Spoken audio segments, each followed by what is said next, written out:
Good evening. I think we'll start.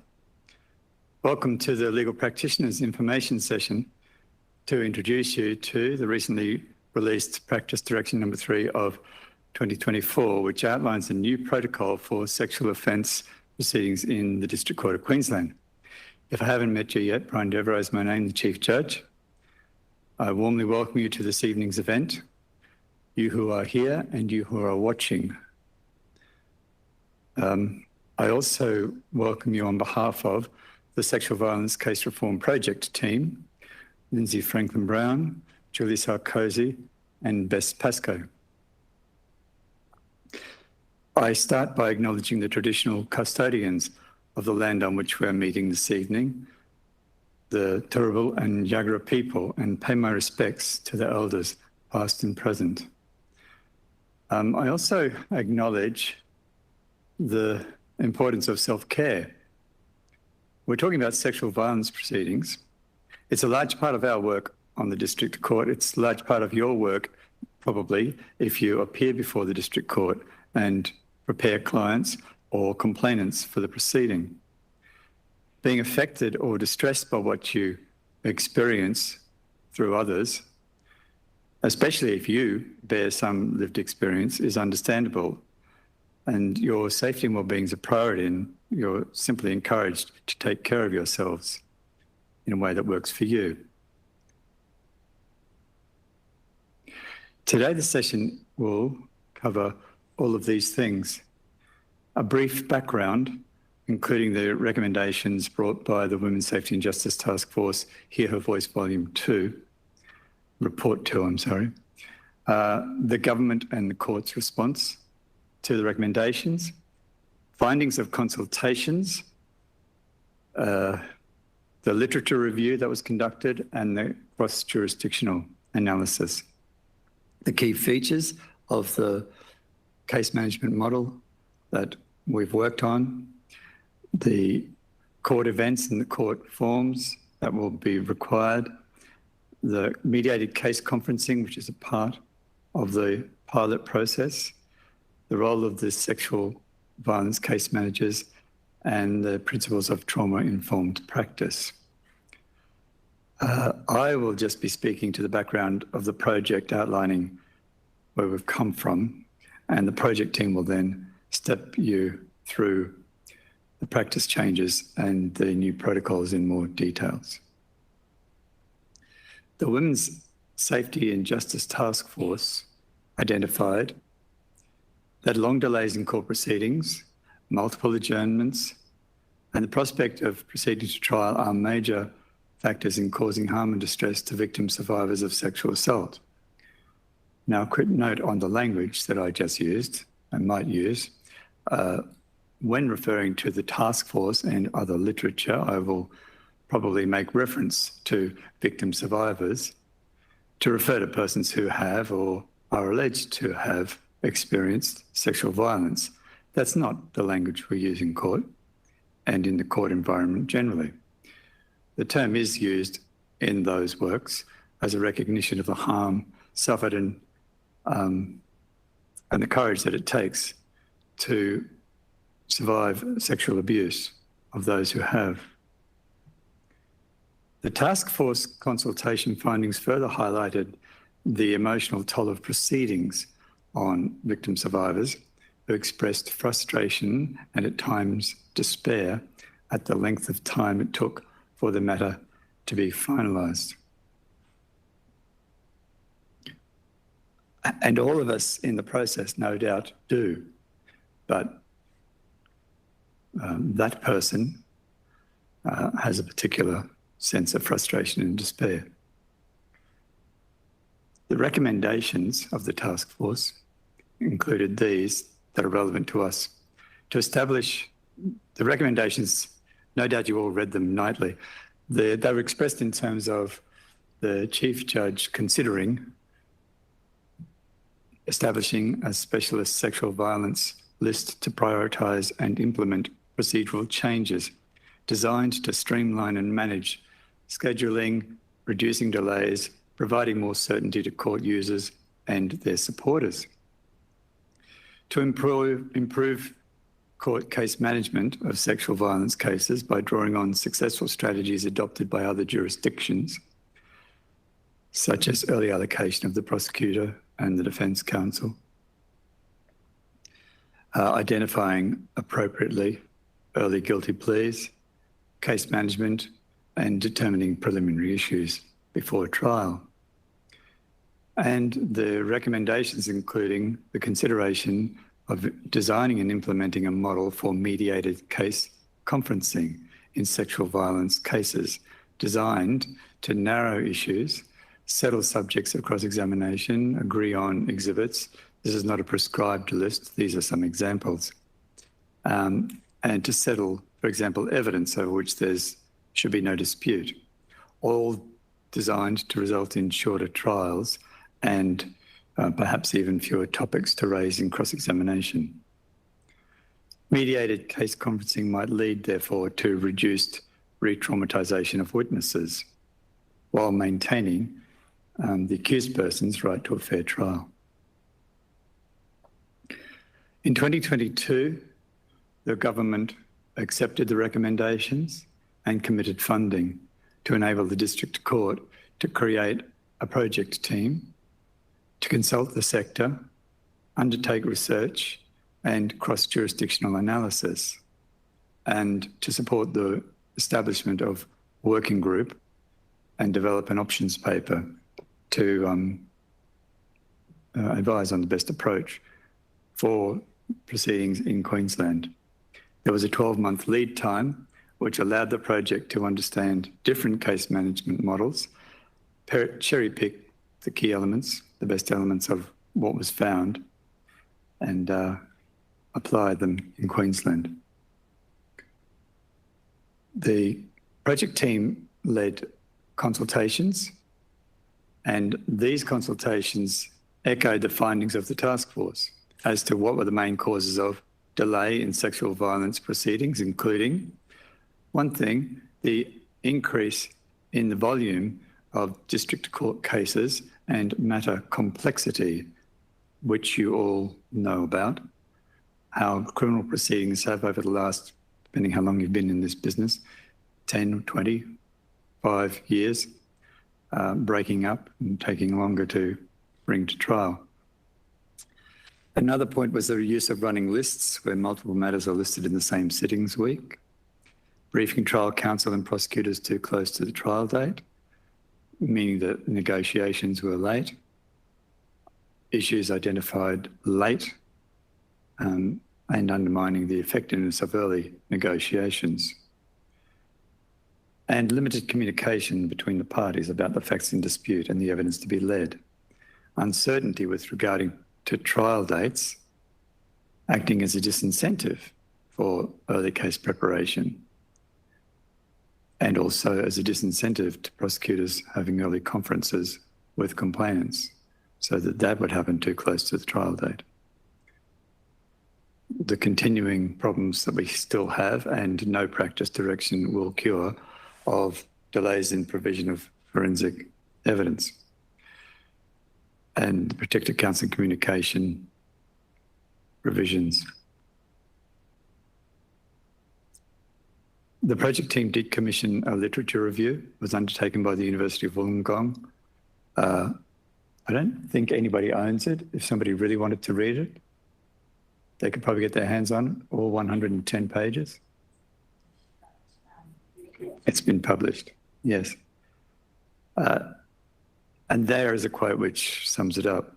Delay compounds trauma, impedes recovery, inhibits the gathering and production of best evidence, has direct effects on the impact on the freedom of the accused, and diminishes the community's overall engagement and confidence in the criminal justice system. The literature review reinforced many of the findings of the consultations. What that means is there's been the task force and the consultations conducted by the project team and the literature review keep all saying the same things. And that's what's informed the practice direction. The cross-jurisdictional analysis looked at case management models for sexual violence offences in Victoria, New South Wales, New Zealand and Western Australia. Maybe you can read that from that distance. Common features included case management of criminal matters, noting that New Zealand is the only jurisdiction to case manage sexual violence offences. Early identification of issues and scheduling of court dates, including checking compliance with disclosure obligations, case conferencing, the use of forms that parties fill out and submit ahead of court events, case managers who will help parties and oversee that, and I don't want to steal anyone else's thunder, but will help the judge too by digesting the material, and conduct rules to reduce the risk of inappropriate questioning by defence counsel. The Queensland sexual violence case management model is largely adapted from the New Zealand sexual violence court pilot. The New Zealand pilot evaluation found changes to trial scheduling as the most important factor to improving standard trial processes to ensure the trial is ready to proceed and provide certainty to court users. Court case managers were also identified to play a critical role in the progress of matters in the New Zealand pilot. You're going to hear more about this from Julie Sarkozy, who will follow me. Of course, judges in Queensland haven't had the experience of such a person or position as the case managers, but I expect it will be a revolutionary change for all of us. Practice direction was informed by strategic and operational advice by a multi-agency working group made up of representatives of all of those people. It was not just any representatives of all of those people. All of those bodies provided senior practitioners to come along to that working group. And I can tell you, they worked hard. They have been invaluable in guiding the development of the practice direction, and I thank them dearly for their commitment and expertise in forming the final product. It reminded me of a time earlier in my career when I was involved for a little while in the criminal law committee at the Law Society. And I really saw for the first time how hard legal practitioners work, not for money, but for the benefit of the system that they are all in, which almost never gets spoken about publicly. And it really played importantly in the development of this practice direction. So the courts had the historic benefit of funded support, community consultation, the literature review, the cross-jurisdictional analysis, and the vital input and hard work of the working group. That's what's gone into this practice direction, and I think will inform the whole of our procedure. It'll only start as a pilot in Brisbane and Ipswich, but I think it will inform everybody's behaviour in all criminal cases, thereby improving the whole system. So I will now hand over to Julie Sarkozy, the Principal Policy Officer in the Sexual Violence Case Reform Project. Some of you will already know Julie because when at Women's Legal Service, she was instrumental in the whole PCC process. And if it weren't for the legal aid funding through Women's Legal Service, I don't know how we all would have ever survived the PCC application. And I mean, legal aid and the government are to be thanked for the money. Julie is to be recognised for the role played during that process. That's the quality of the person who's involved. in the project. So I ask you now to welcome Julie, who will take you through the practice direction in some more details. Thank you. Thank you very much, Chief Judge. So really all of the bitterness about protected counselling communications can be laid here, if anybody's wondering. So that is the first page of the practice direction. Hopefully you've brought in hard copies of it, because I'll actually be referring to paragraphs in the practice direction as we go through the rest of today's presentation.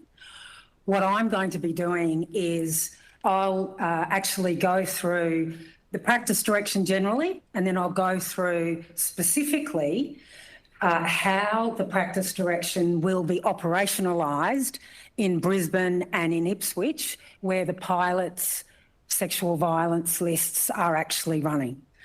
So especially I hope to be able to introduce you all to not only the court events, but also the questions that you'll be required to fill in and submit, the sorts of things that the court might ask you to respond to in those court events, and how long things will take and what the court scheduling will look like.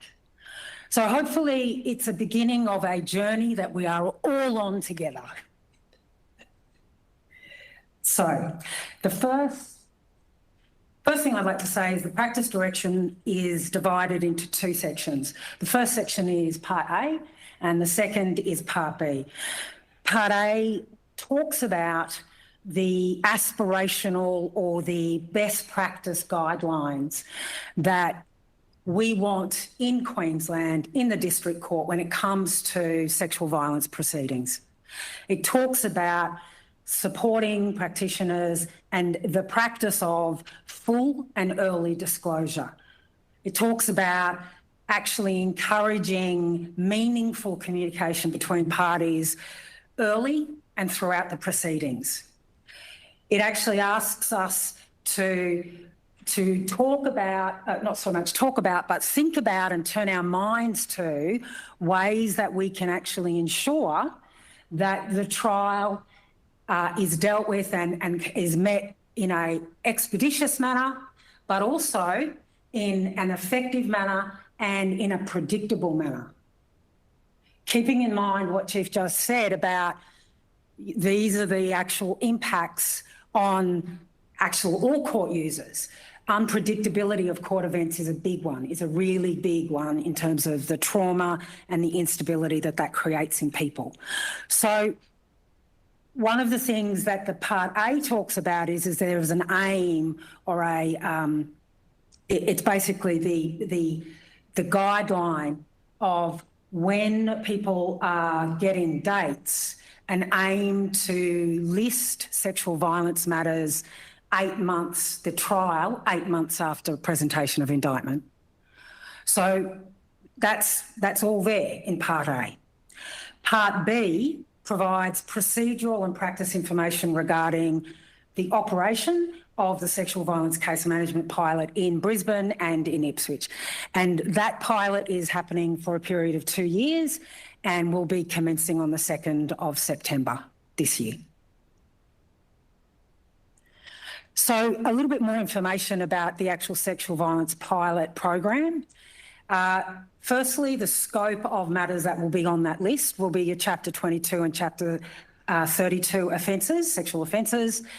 There is also scope for, if practitioners actually have a view that their matter really should be on the list and be subject to the case management process, you can make an application to the court to get the matter transferred to that list, and that the court, by the court's own motion, it can also refer matters to the list.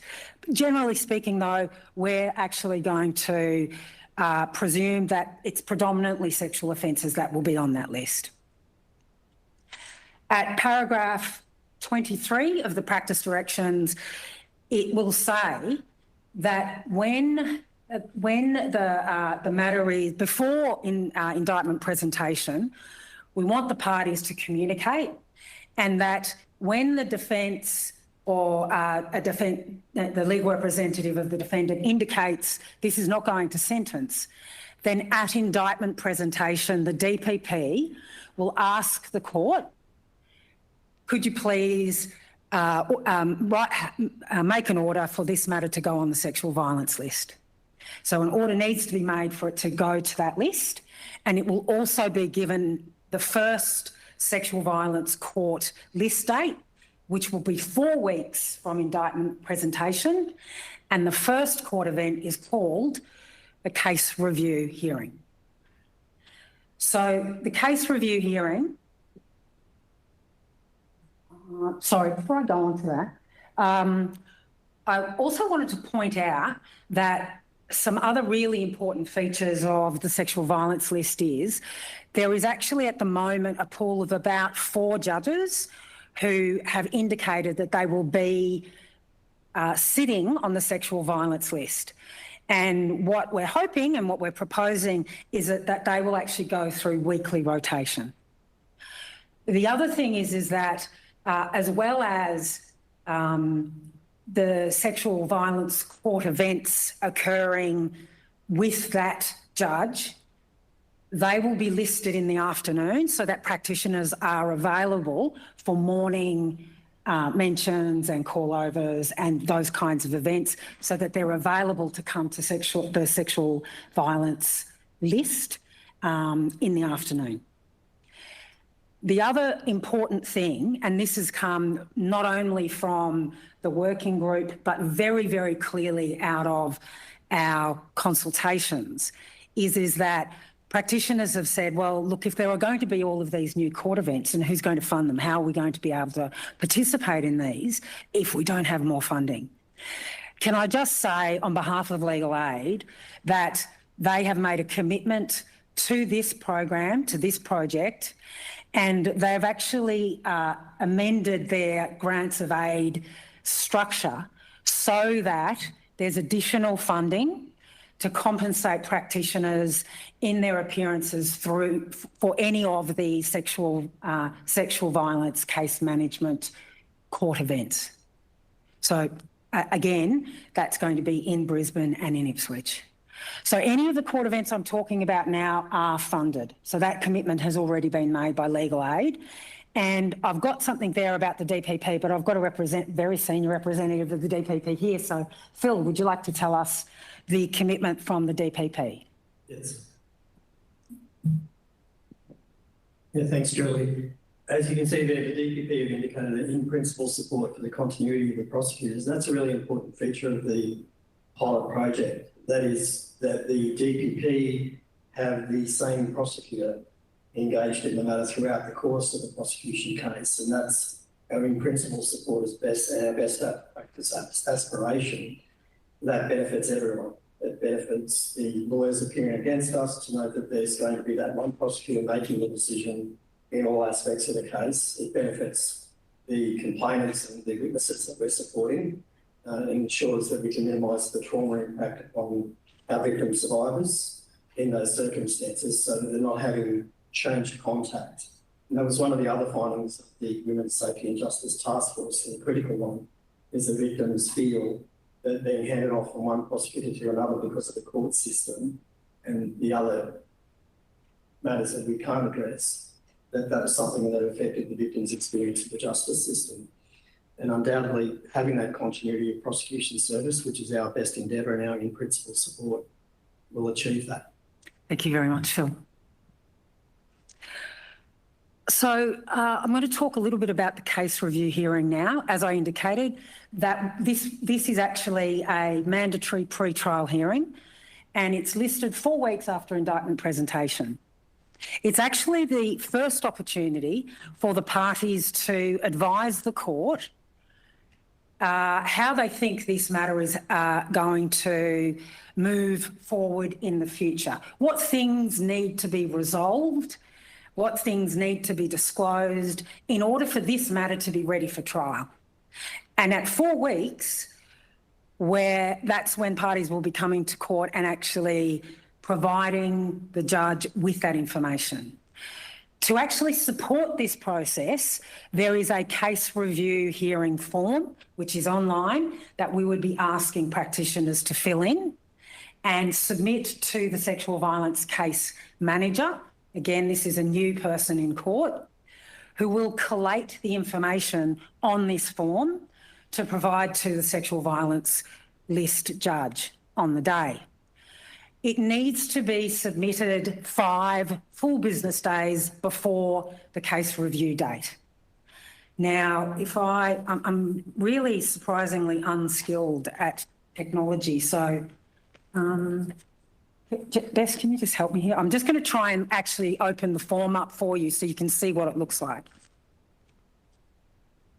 I don't have my piece of paper. What's that? Thanks. Thank you. So this is what it will look like. Now, it's important to keep this in mind. When you go online, it will not look like this. It's designed to be led by your answers. So if you provide an answer, then it might actually branch off to further questions. If you don't provide an answer, then you won't even get that question. So please don't think that this is actually how many questions you'll have to answer. It just isn't. So these are the sorts of things that we'll ask, you know, the name of the matter, where it is, Brisbane or Ipswich, who's completing the form. The question, has counsel been briefed, will be changing to counsel, like tell us who counsel is, and we'll also be asking you when you briefed counsel. We'll be asking you whether the matter is legal aid funded or privately funded, whether there's any issues at this stage with funding. Do you think that there might be issues with funding? And then importantly, we've got questions like, just in terms of the self-represented part, where we're sort of leaning more to have that somewhere else completely and not have anything to do with self-represented people. Sorry, Bess, can you come back?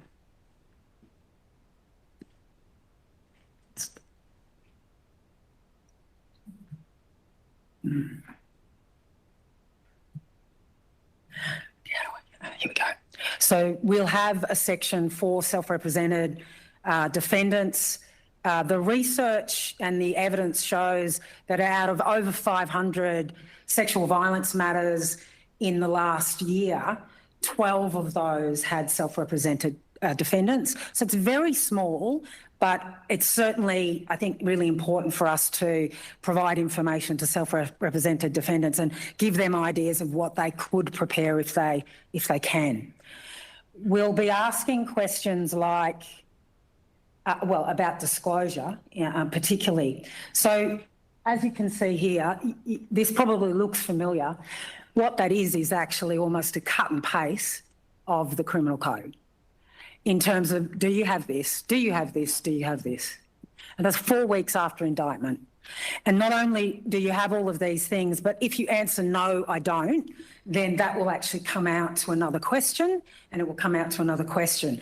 And the role of the case manager is to see the answers and then put that particular note into the event summary for the judge. So when the judge is looking at the event summary and you're before the judge will go, I see here that in the case review form, you said that you didn't have DNA evidence. You said that you didn't have the actual preliminary complaint that was apparently made to the school guidance officer. What's going on there? How long do you think that will take to come through? So the next thing I just wanted to bring into people's attention is if you're applying for arrangements in relation to the evidence provided by affected child witnesses, special witnesses, and also applying for an intermediary scheme or for application to an intermediary scheme, we would ask people to actually come to the case review hearing with an application, if it's actually by consent, with draft orders to hand up to the court, because you will have been talking to each other.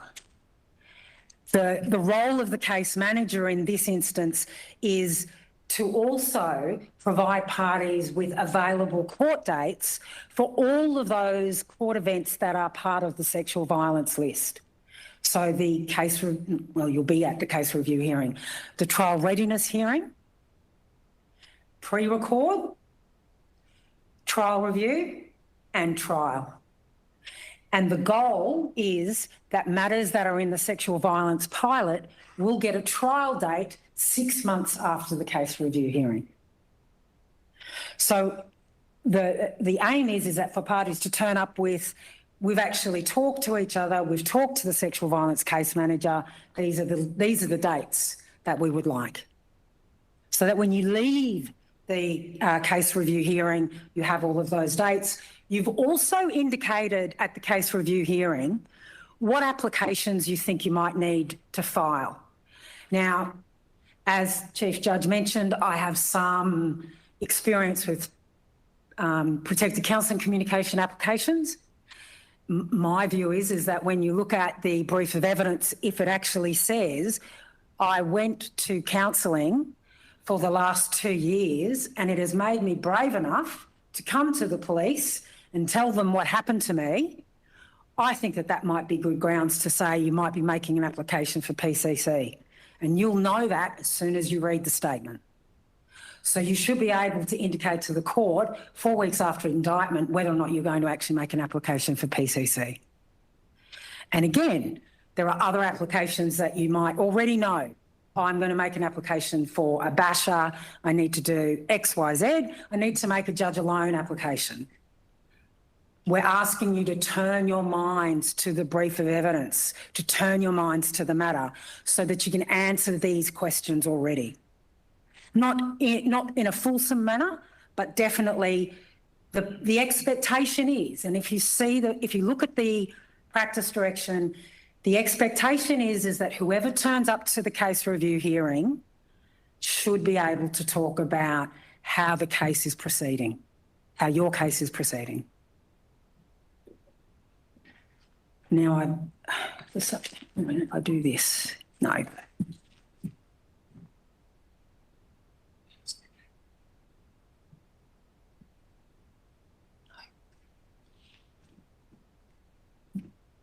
I should also say that if you've got any questions, please leave them to the end, and then Chief Judge and the team here and myself will try to answer them. The next thing I want to talk about is the mediated case conference. Now, mediated case conference is going to be without prejudice. So the first thing that people need to understand is that nothing said or raised in that space will be able to be used later on. The important thing is that we're hoping that the mediated case conference actually does result in perhaps arrangements or agreements between the parties that actually might impact decisions about evidence in chief and cross-examination. So we're hoping to have the mediated case conferences before pre-records, before trials. So if you've indicated at the case review hearing that, yes, you're going to need a pre-record, then it will be the case that your mediated case conference will happen probably about 2 weeks before a pre-record. If your witnesses will all be giving evidence at the trial, the mediated case conference would be happening 2 weeks before a trial review, or at any other time that the parties actually elect or the court orders. So one of the things that we'll be doing is we'll be expecting for defence counsel and Crown prosecutor who conduct cross-examination to attend the mediated case conference. And one of the reasons why in the practice direction, this point about having people who have read the brief, who understand the way that the case is moving, and are actually in a position to make and commit to decisions is because when the project team spoke to people in Queensland about what they thought were the reasons for delay, again and again, the issue of submissions were made really early on, or it didn't seem to be that people had really turned their minds to the case until about 2 weeks before trial, and then it had to be delisted. So the reason why we're asking people to turn up who know something about the case, who have carriage of the matter, who are counsel instructed in the matter, is because we actually want to bring those discussions forward. Chief Judge, did you want to say something about that? There's just a point about that, which you said the council should think about the authority that you have in running a trial to make certain decisions about the trial, so that you might not have the defendant, the client, with you at the case conference, but it's really handy to have the client on tap, at least, available. But nonetheless, you can exercise authority about how the trial is going to run. For example, one of the things that might be discussed at a case conference is, let's say there are dozens, hundreds of emails passing between witnesses. You don't need specific instructions from your client, I wouldn't have thought, about which of those emails are going to be led and which can be left out, and the photographs, that sort of thing. There might be a lot of value in reducing things like exhibits at a conference, and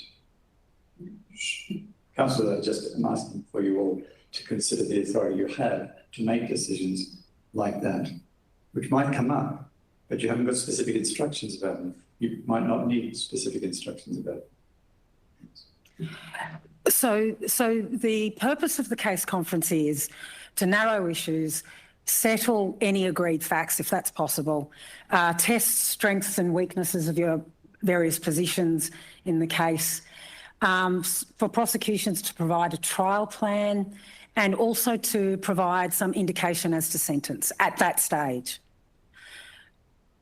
It is the case that every other jurisdiction that the project team looked at in relation to what is their case management system, how do they do things, as Chief Judge pointed out, they all had some sort of a scheme that had case conferencing. They all had a scheme where practitioners needed to answer questions about their file and provide those answers to the court. And they all had really, really early advising the court what we need and when we're going to need it, and getting that scheduled and listed. The thing is that all of those other jurisdictions, except for New Zealand, they actually had case conferencing and case management for all criminal matters. So, and the case conferencing, they had different versions of it. New South Wales has compulsory case conferencing. It's in their criminal code or their equivalent. But importantly, they have an aim of case conferencing is to settle the matter, is to try and reach some kind of resolution of the matter, and the best outcome is somebody pleading guilty or the charges being removed. The research in terms of sexual violence matters does not support that. Sexual violence matters historically, people don't plead to them. So that's not the aim of our case conferences.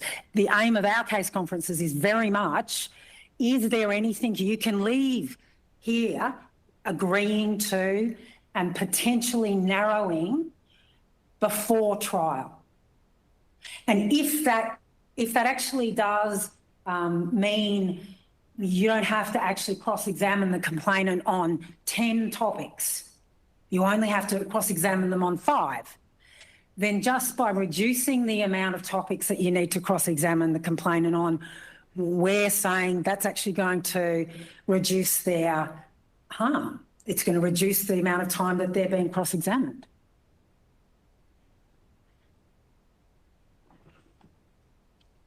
One of the things that we've said in the practice direction, and I'll say today, is that we want prosecutions to have advised the complainant that a case management meeting is happening, a case conference is happening. And part of the reason why I want that to happen is because it came out of the it came out of the Women's Safety Justice Task Force that complainants felt that they weren't advised of what was happening. So again, it's about, has prosecution advised the complainant that this is happening and what might happen? It is not about getting another statement from the complainant. It's not about finding out, just between you and I, have you gone to any counsellors? It's actually saying, I'm going to a case conference. These are the sorts of things that can happen at a case conference. In your matter, it might be that we reduce these 7 offences to 5, so that complainants aren't taken by surprise on the day of trial when, oh my goodness, I thought that this person was getting charged with, 50 offences, and that's gone down to 1.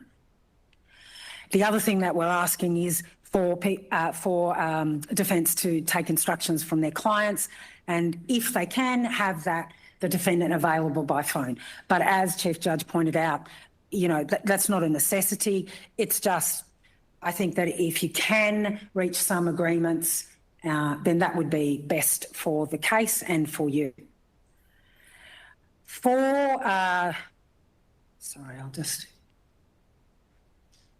Because the case conference is without prejudice, it is not going to be recorded. There's not going to be a transcript. However, if parties actually choose, they can actually have their agreements reduced to writing, obviously signed and given to judges in chambers and turned into consent orders. And really that would actually be, in my view, a really great outcome of a case conference.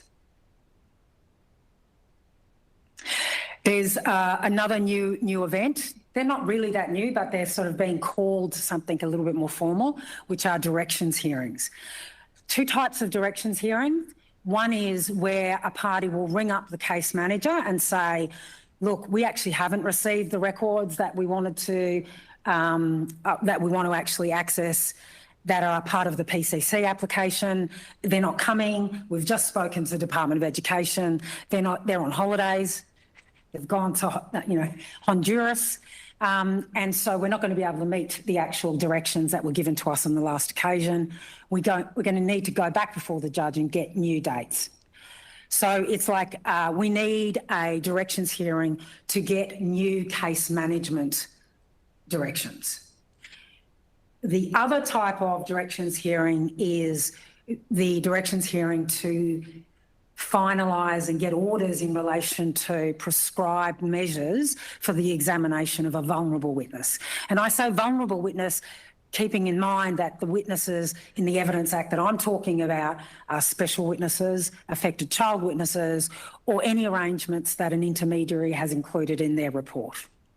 So it's about saying we actually need to formalise that, and there's a dispute, so we're going to need a directions hearing for that to get an order from the court in relation to those kinds of, the manner of questioning, duration of questioning, the questions that may or may not be put to the witness, rest breaks, questions to be kept simple, limited to time, number of questions on a particular subject or topic, and even, some of those principles that are in Section 9 of the Evidence Act for affected child witnesses. The other court event is a trial readiness hearing. Trial readiness hearing is listed 3 months before the trial. The reason why we're making it 3 months before the trial is because if you have another application that comes out of applications that have been determined already, then this is actually where you can actually list or file that application and get further dates. And there's still time for that to be resolved before the trial. Again, the questions for the trial readiness, the form have to be filled in and submitted 5 days before the trial readiness hearing. The answers that the parties provide will be collated by the case manager and provided to the sexual violence list judge. If parties are seeking to have an application heard or determined at the trial review time, then that needs to be indicated on the form, and the various notices have to be filed as you would expect, so that the matter can be dealt with at the trial readiness hearing. If there are no outstanding matters, then the parties can elect to not have the trial readiness hearing, and that's available on the form. Ultimately, it's just another opportunity for anything that is outstanding to be brought before the court and to be listed and to be dealt with so that it is not an impediment to trial readiness. Then we have trial review, and those of us who have practiced, we all know trial reviews are fairly standard. The aim is for any number one trials to be, the trial review for those number one trials to be heard by the trial judge where possible. You can appreciate that this pilot starts on the 2nd of September, so we're not going to be able to say that from that date on, the trial judge will also be presiding over the trial review. In fact, it's quite unlikely. So for a period of time, there's an aim for it to be the trial judge, but it will probably be a combination of the trial judge and for any of the reserve listings or number twos, we're going to try and aim for it to at least be the sexual violence list judge who hears the trial reviews. There's a couple of very specific things that will be occurring at the trial reviews for sexual offence matters in the pilot. And that is the directions hearing in relation to arrangements for vulnerable witnesses who are giving evidence at trial will be happening then. It's also a time for parties to indicate any jury directions that you would like the court to make for trial that relate to sexual offences. And what I'm talking about is in the Criminal Law Affirmative Consent Coercive Control Act that was passed earlier this year. And I think just the other day, the Governor-General proclaimed sections of the Act that relate to jury directions for sexual violence matters and a whole range of other features. So it's at the trial review where you can actually say, I'm also wanting to flag now this particular jury direction, this particular jury direction, and this particular jury direction. It is also an opportunity for parties to indicate whether or not practical arrangements have been attended to. And the way that that's going to happen is, instead of practitioners filling in the form, there is a trial review checklist, and the sexual violence case manager will be filling that in based on the information that's come out of the court events and what practitioners have already provided. And so anything that's missing, the judge will actually be able to say to parties at the trial review, by the way, have you all settled and accepted any of the edits for the transcripts? Have you actually organised and confirmed interpreters? Have you checked that the technological facilities for remote evidence are actually working and are in place? Have you actually made any arrangements, or have you turned your mind to ensuring that the complainant, their friends, their supporters, and the defendant don't actually come into contact? Are there any media or security issues that we need to know about? They will be probably asking if there's anything that's come out of any funding issue. So they'll be asking, is there actually confirmation of funding for the trial? So very, very practical questions will be asked at that stage. Just briefly, the sexual violence case managers, they will be contacting parties, liaising with parties to actually get, answers to questions if your answers don't make sense or they don't seem to have been answered in a fulsome manner. They will be liaising with parties to provide dates, court dates. They'll be liaising with parties to say, we haven't had your questions answered and provided yet. Just wondering whether or not you knew that you were supposed to provide them 5 days before the court date. They will be reminding parties of court events when they're coming up. They'll also be providing the judges with event summaries, and a summary of whatever practitioners have written in for those, the answers to the forms. And highlighting issues that have either not been answered or have been answered and really the judge should actually bring up and ask the parties to provide more information. The other aspects of what the sexual violence case manager will be doing is establishing and chairing local operational working groups, which will actually run at Ipswich and also at Brisbane, where we would actually hope practitioners will be coming along to, as well as stakeholders, to actually deal with any issues that come up at a local level and actually come up with solutions for those issues, particularly as they might affect delay and the actual smooth operation of the pilot. The emails for the case managers are provided and you will be emailed a copy of this presentation. One of the things that Chief Judge has talked about, and as has Phil, has talked about trauma-informed practice, and I know I, for one, sometimes feel like I have to, my eyes, want to roll a little bit when I hear the phrase trauma-informed practice. And that's because it's being used a lot in lots of different areas, and sometimes I actually don't think that people really know what it means.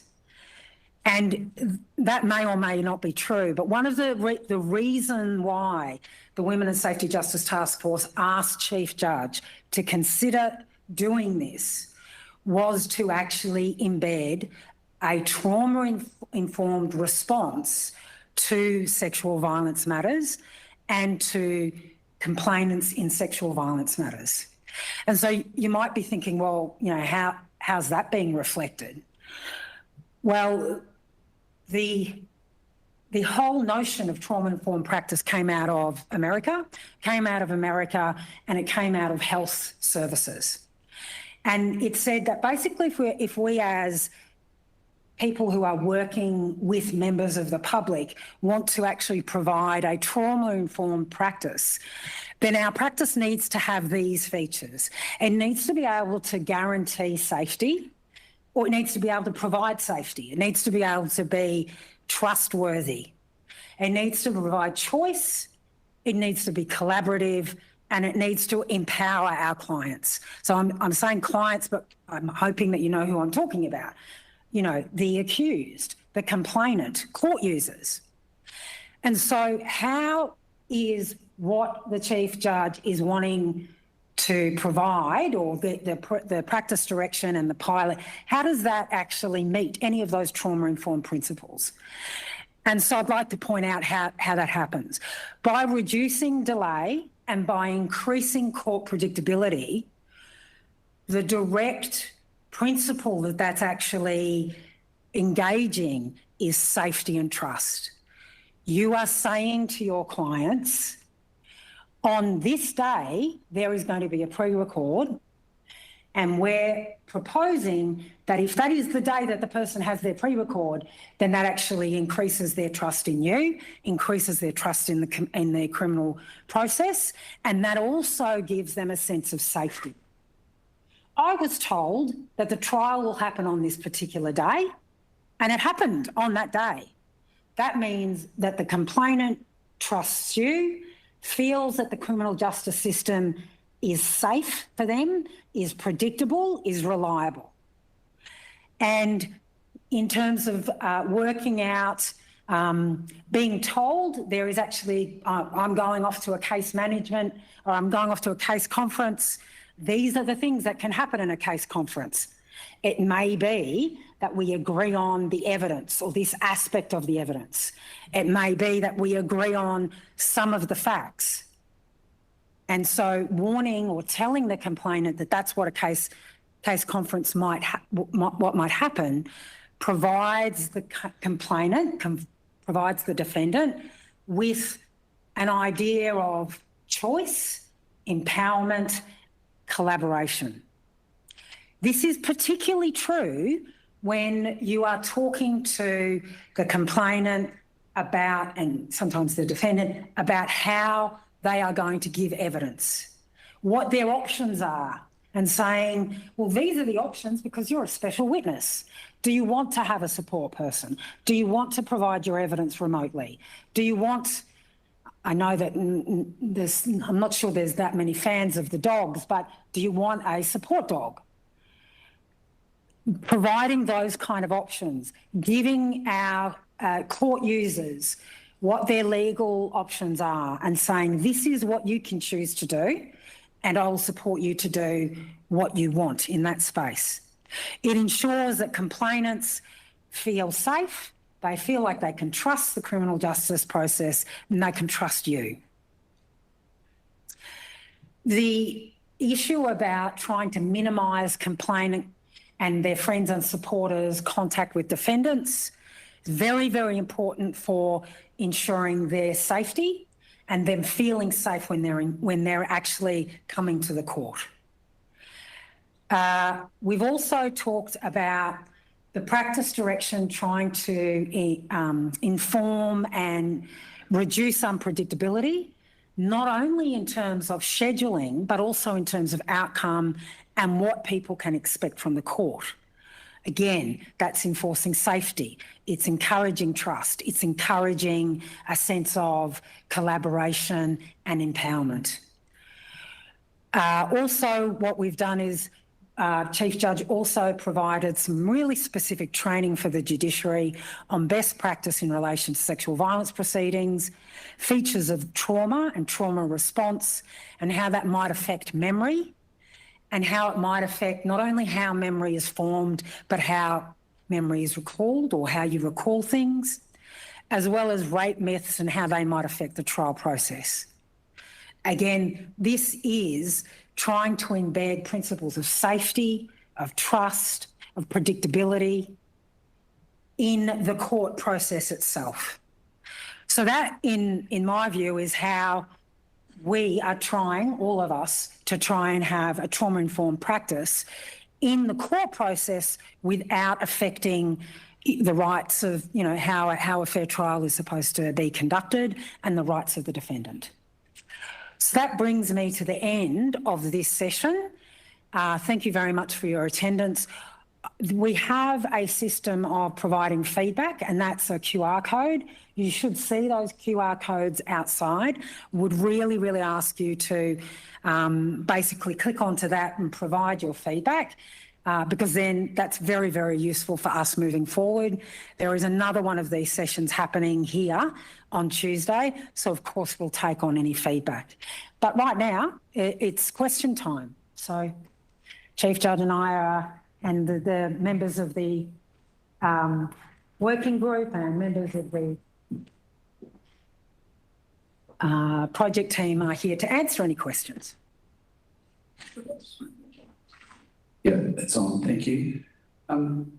Chief Judge spoke about the mediation being without the mediated conference without prejudice. What if a person is found guilty of the offences that they offered to plead to during the mediation that wasn't accepted by the Crown? Will that be able to be placed before the court, or vice versa? You can answer. Well, my view is unless it's been signed and submitted to the court, then no. The suggestion is that if somebody's offered to plead guilty earlier, it wasn't accepted, which is a regular enough. I didn't expect you to have an answer today. I just think it's something you should think about what the consequence of that should be, because if a plea offer was made at an earlier time, that is ordinarily something that would be placed before you. Yes. All right. I mean, if it's and is the aim for consistency of judges in hearing applications the same way there's an expectation of consistency of counsel? in as far as those four, or the group of 4 sexual violence list judges will be consistent. They're the same people. I understand about them being the list judges, but what about pre-trial applications? Will they be heard by the list judges rather than the trial judge? Okay, so all of the sexual violence, Yes. I think it's yes, but I think it's also no. So, for example, sorry, I could have this wrong, but a case review hearing, a trial review hearing, they are all happening in front of the sexual violence judge, list judges. If you've actually asked for a PCC, let's say a PCC application, that's actually going to be heard by general crime list judges. Right, so there won't be, so that if we're arguing about special witness applications, we're arguing about admissibility of evidence, any of those sort of things, they could be any judge, not necessarily the trial judge. That's right. Thank you. So the scheme is a pre-trial scheme. It's a way of managing. The whole point of the first event, after presentation of the indictment, is to set out everything else all the way to trial. And that means setting dates for applications, but it doesn't mean that the judge who just set the dates is going to hear the applications. Yeah. And once it's ready for trial, it just goes off to the regular trial review. Yeah, that's right.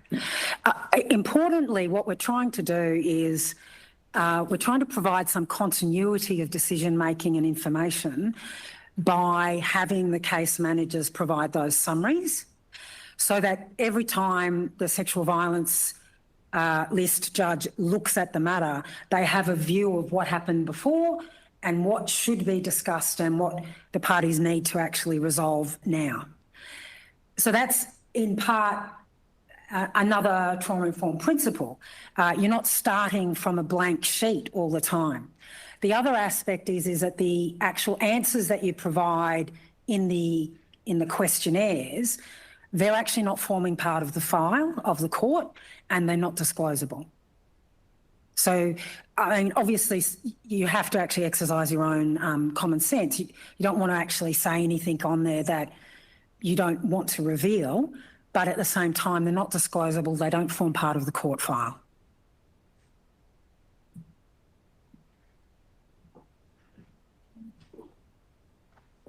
Just in relation to the mediated court conferences, is it anticipated that if a defendant, particularly a defendant in custody, wants to attend that process that they can? I can imagine some in custody will be very upset. It's up to them. Yeah. It's not a court event in the sense that it's heard in court. I don't know where they'll sit or where they'll be. Yeah. Someone coming from custody has to be kept secure. That's the thing. Yes. Yeah. And so that would actually be a matter for that person's legal representation and them to work out. If that was something, say, for example, that was your client and they said, I'm in custody, I want to come, then you would work that out with them and then ask the court for a letter of production so that they were down in the cells at the time. Right.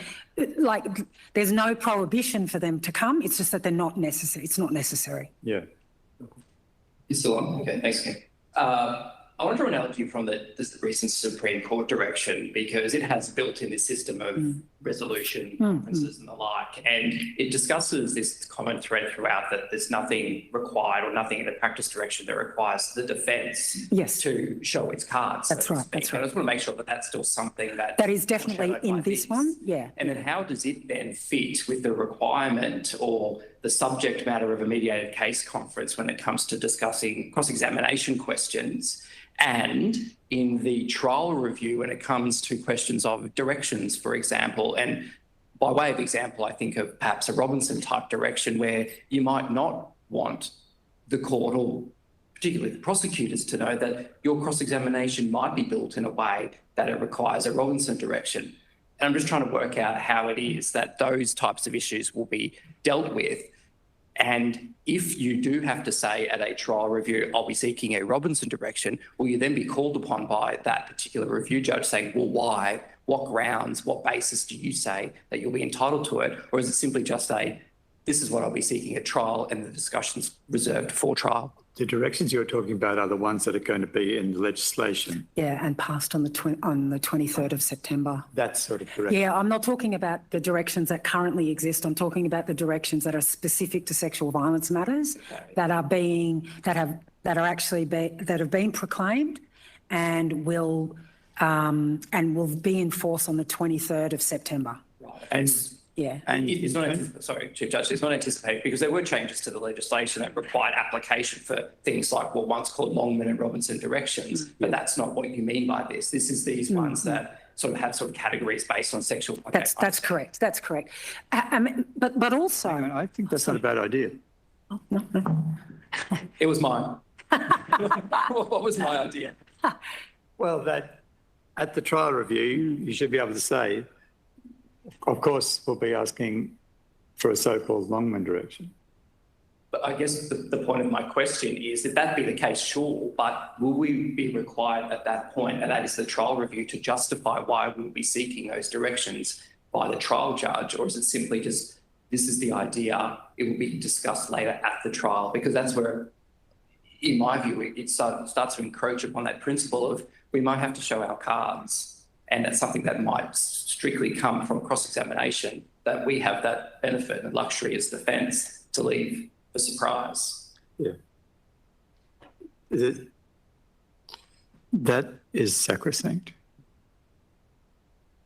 I'm sure that counsel will quite easily have the composure to say, if I were to go into that, Your Honour, I'd be revealing the defence. That's okay. I just wanted to make sure that that was...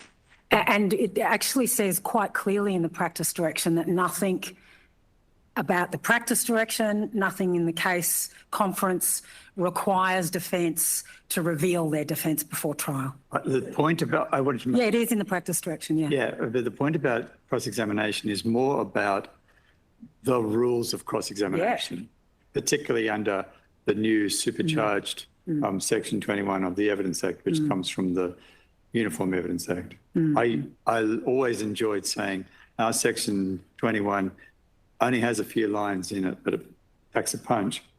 Obviously, it didn't pack a sufficient punch, and we've now got the situation where we're about to inherit the Uniform Act. So it's that kind of rules about cross-examination. Sorry, keep me again.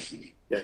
It's just a concern that I had before where, Julie, you were talking about, we won't cross-examination on these points, or we'll cross-examine only on these 5 subjects, or we'll limit 5 questions to these types of cross-examination questions or subject matter. And that was my concern, that are we expected to go to these meetings and say, well, I'm going to cross-examine about this, when, with respect, we shouldn't have to? No, you don't have to, but you might be able to say, we agree on this, and this, so I'm not going to ask questions about that.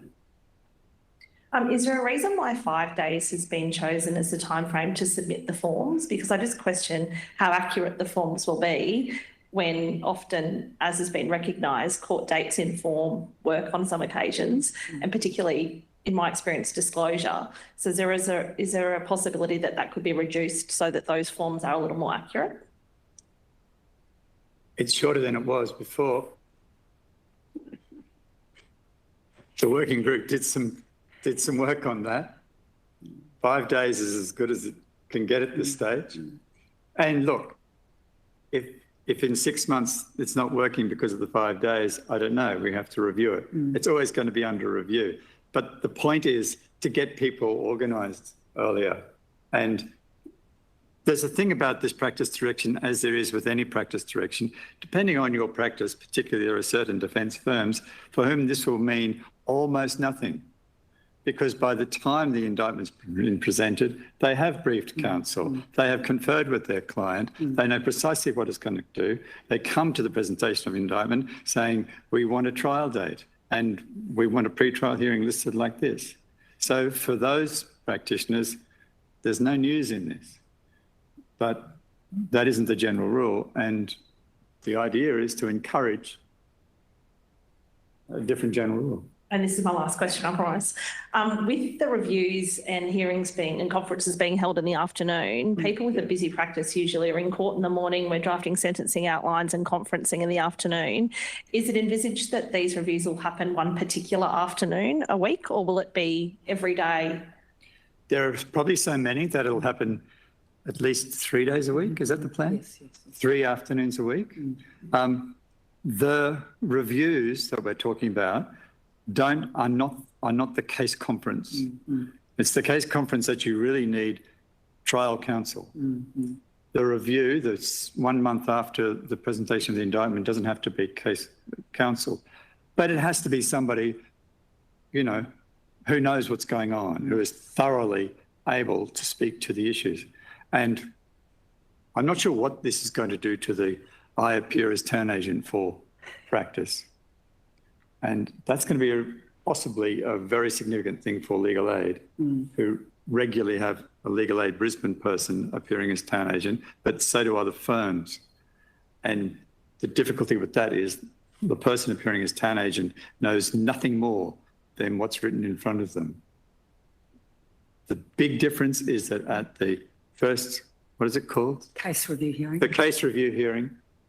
All right, that's to set the course for this proceeding to trial. And if you need the person in court who knows what the issues are going to be, because the instructions are taken. And as I say, people do that already, but so often it isn't done. And we'll keep an eye on the 5 days, but it shouldn't be too hard.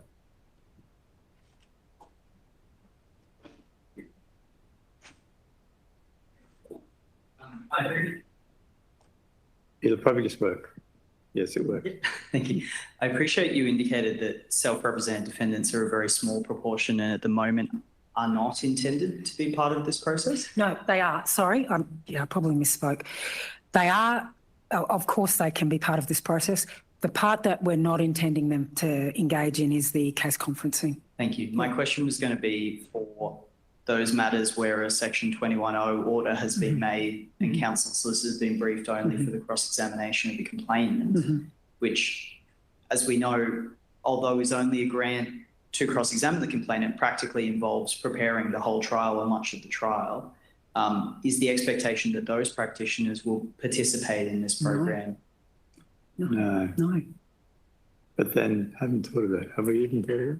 Well, it was raised at a working group. It was raised, but I think, I mean, I know that practitioners say, look, it's like doing pro bono work because we just have to know so much more than the grant provides. And so I do appreciate that. It's just that that's not what, like it actually says in the practice direction, self-represented is not coming to the case management, the case conference, and I wouldn't expect them to be there. I just obviously it's a very difficult issue and there's no easy solution. I feel like that one problem with those grants is the amount of funding involved to do the work. Yes. But the other problem is that those defendants tend to be the ones who are most difficult to give advice to and receive instructions from on what is appropriate cross-examination and not appropriate cross-examination. And so that may be the area where counsel are turning up saying they have a conflict and they need to withdraw because there's that conflict that's arisen with the client. Oh, please don't get me started on that. That's another seminar. But in a line, I don't understand that problem.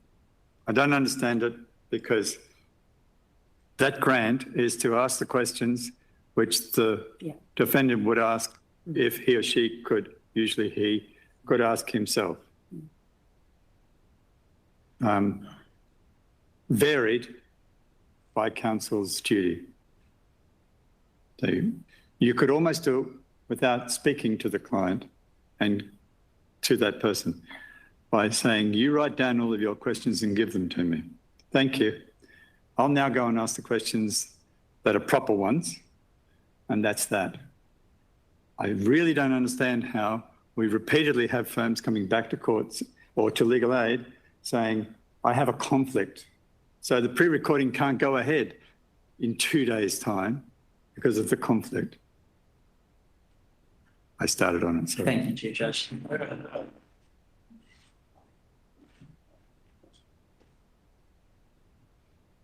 Further. No. Lindsay.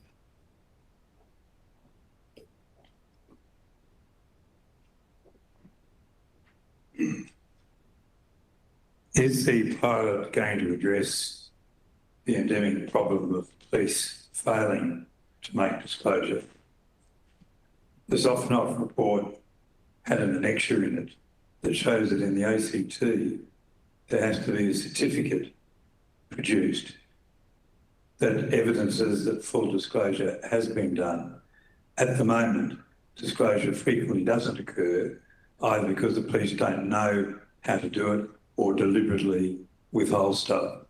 unless we have something like the ACT certificate, which the arresting officer has to sign under oath, that everything the arresting officer has been given over, unless it's PII or something else, and then that is indicated that material has been withheld for PII or other reasons. If we don't have a certificate like that, the continuing problems about police failing to disclose to the DPP the material they have is going to continue. Well, all I can say, it was talked about a lot, but we have stopped short of it. Yeah, and the reason why we stopped short is because the recommendations say Chief Judge is to consider for the district court, the police, the functions of the police and the accountability of the police, regrettably, is outside of that remit. But certainly that was talked about a lot at the working group, and we are really alert to it. There are other recommendations that look at the whole process, but that is not the recommendations that we're working on. So it will come out, and it's something that will no doubt be on, come out of another working group or another part of the task force's operationalisation. It came up in ours, but we just don't have the scope to deal with matters outside of what would happen in the district court.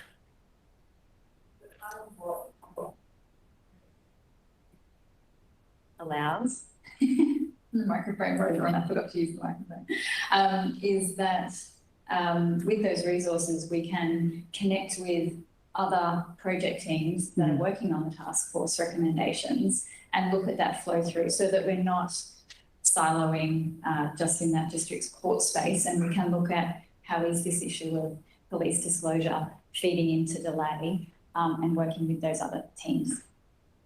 Yeah.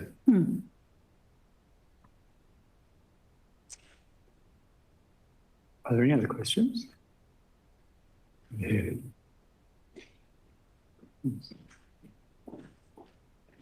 Two microphones. Sorry. Phil's got a microphone. Hi. Just in relation to the mediated case conference, the agreement in writing at the end is what's concerning me. And I have a question around twofold. Firstly, if you reach an agreement and it's given to the judge, and then your client, if you're the defence barrister, decides to later change their mind, are they locked into that? And does that then create a conflict for you, obviously separate to the usual conflict issues about instructions? But I'm just wondering how locked in a person is to that agreement. Is that the first of two questions? That's the first. What's the second? Well, the second is what kinds of things do you expect would be in those written agreements? I'm struggling to understand what the written agreement is. Yeah, I think the second thing informs the first. Do you have, I think my view is that the whole written agreement issue is totally dependent on the parties and what they want to commit to. It is not it's not a goal of the case conference. If it happens, there is a way of formalising it. That's all that's about. So if you want to commit to, my client has pleaded guilty, then you would enter into an agreement. But if you don't want to commit to it, you wouldn't. Yeah. I don't know how many such written agreements that turn into orders will eventuate. But in a way, it could just be like any other pretrial order. Yeah. If it is written down, here might be the key. If it's written down and signed and given, the purpose is to give it to a judge who will make an order to that effect. So it, in that sense, goes beyond what that prosecutor and that defence counsel agree to, because it becomes an order of the court. And if you don't want it to become an order of the court, you won't write it down. That's right. And hand it over. But the concern is also about what happens if the prosecutor changes and says, well, I'm not sticking with that. I'll be leading this evidence. Then you're in trouble too. But I think that's the key. We're talking about probably, the sort of thing which would be an order of the court. Okay, so for example, discussions that defence and prosecution might ordinarily have over email, such as, if we drop these charges, we won't be seeking a term of imprisonment, actual imprisonment at the sentence, for example. That is not something that would be formalised at this case conference, more so kept to emails outside of the case conference. Don't want to know about it. Okay. However, if you want to say, yes, we will be providing the DNA evidence by next week, and and we're all committing to that, and we want to turn that into a consent order, you can. Can I ask a question on that then? If a determination is made by agreement by counsel that certain evidence won't be led because certain things aren't going to be an issue in the trial, is that the sort of thing that might be reduced to that writing?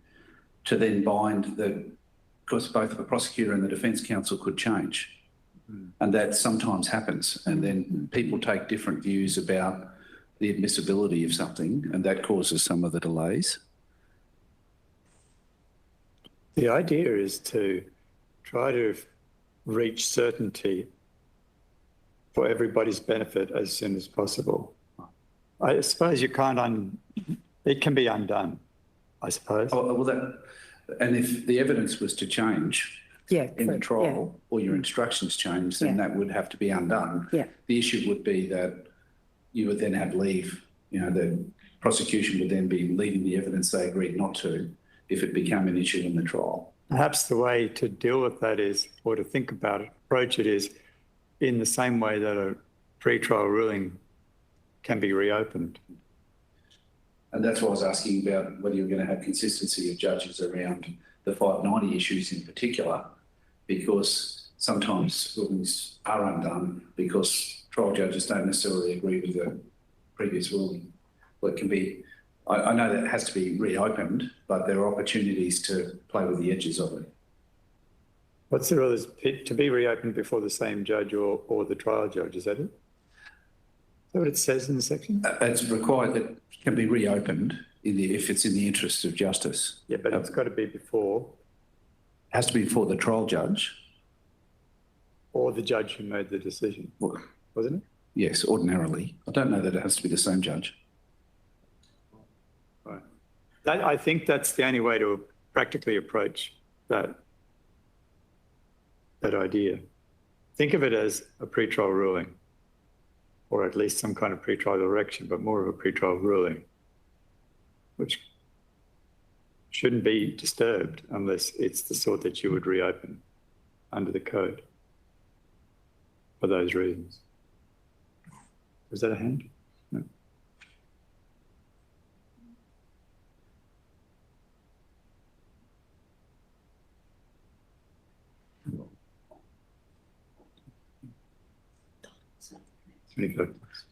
Chief Judge, I've listened to what you've had to say about the case review, mediated case conferencing, sorry. The thing that's sticking out for me is the paragraph 35, where the working groups come to the view that the defendant should be contactable throughout the duration of the mediated case conference. And that's come up in a couple of different ways today. And Chief Judge, you've indicated counsel's ability to make decisions on legal matters, and that's undoubtable. Also, mention has been made of the logistical difficulty, perhaps, when there's people in custody and having them there. What concerns me, or what gets my interest, is that when you have something like a mediated case conferencing or any mediation, it presents an opportunity for great moves forward for parties and indeed a defendant. And I wonder if it's a better position to have a defendant there where possible. And from a defence counsel perspective, even though we have those abilities to make decisions on the conduct of the trial, I think for our own trauma moving forward. We're always happier to have a defendant aware and engaged in these processes. It gives the defendant ownership of the process. So in reading that aspect of the matter, I think of whether I would ever go into those sorts of conferencing without the defendant there. And from my perspective, I just don't think I would, because you'd always have to go back on a large range of the topics to speak with the defendant about it. And having the defendant available on the telephone is a completely different dynamic to having the defendant there with you at court and having the presence of being in the building and around the personalities and to get serious about issues. I thought your concern was going to be that there was an onus to have the defendant there, which is not always practicable. No. But it's the contrary. My view is the contrary. You're welcome to have the defendant there. Yeah. And it's encouraged, of course. That the reason it talks about having the defendant on the phone is it just might be impractical to have the client there. And you can do it without the client, particularly if you know what you're going into and your instructions are complete. You might have, authority to make certain arguments or submissions or deals from your client already. That's all correct, but of course, in that environment, it's a dynamic environment. Yeah. And people are becoming frank and forthright in that environment. Yes. So it presents a different position. Anyway, it was just an observation, Chair. Yeah, I think that's a good thing to do, to have the defendant there. But we're just allowing that it can't always happen. That's all. Are there any more questions? Was that a question? No. Let it be recorded. Todd was invited to speak and he didn't. Didn't think, is that all? Yes. Then look, thank you. I think we'll wrap up. It's nearly 6:30. On a Thursday night, day after Exhibition Wednesday, and I'm sure it was a late night watching those fireworks or whatever happens there anymore. So thank you all for coming. There is another one of these next Tuesday. So, tell all your friends. If you, having said that, I don't mean to joke about that because I know the Bar Association and the Law Society has already done a really good job of promoting these. We also have one in Ipswich the week after next. So your Ipswich friends can wait for that. But there is the code. There has been a lot of input into this practice direction. It wasn't done glibly. I've already emphasised the work of the working group, and I've also emphasised that they were a truly representative group of senior practitioners. But of course, we all might miss things, so we're always open to, you might read this tomorrow night and think, hang on, how are we going to do X? Then please get in touch. Otherwise, thank you very much and good evening. Thank you.